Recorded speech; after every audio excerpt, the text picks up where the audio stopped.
everyone, here's how I do eyelet embroidery. Now I'd practice a few times on scrap fabric since you are putting a hole in your fabric and there's really no recovering from that if things go south. Just a little word from your mother. So to begin, you'll draw a circle around your fabric the approximate size you'd like your eyelet to be.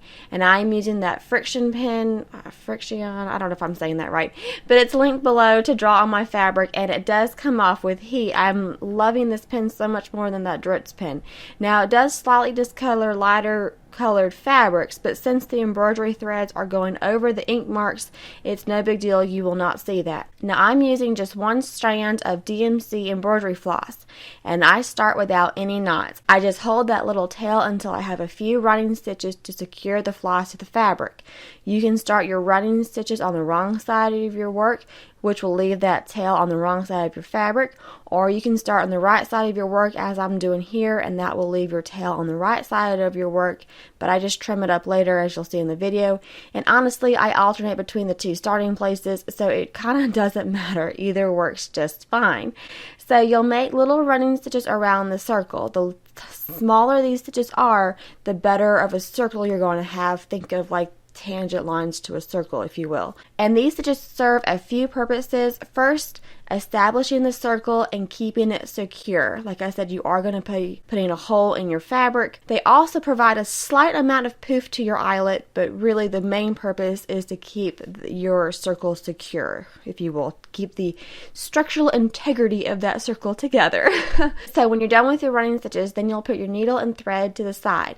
And now using an awl, make a hole in your fabric. I bought my awl from Home Depot, and obviously this awl is solely for sewing purposes. It does not touch anything dirty. So you'll gently twist the awl until you open your hole up enough, and the goal is to get your fabric to touch those running stitches or come very close to touching, but you don't want to open the hole too much and stretch out those running stitches.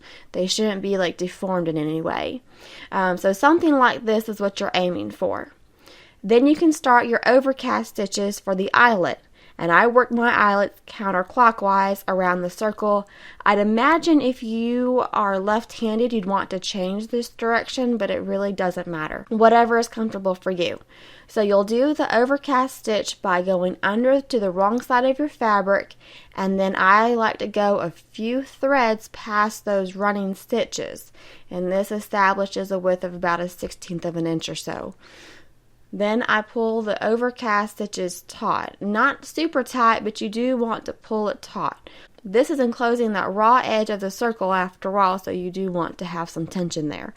Now you'll move around the circle, continuing those overcast stitches, and as you can see, I like to use my thumb to kind of guide those stitches into place.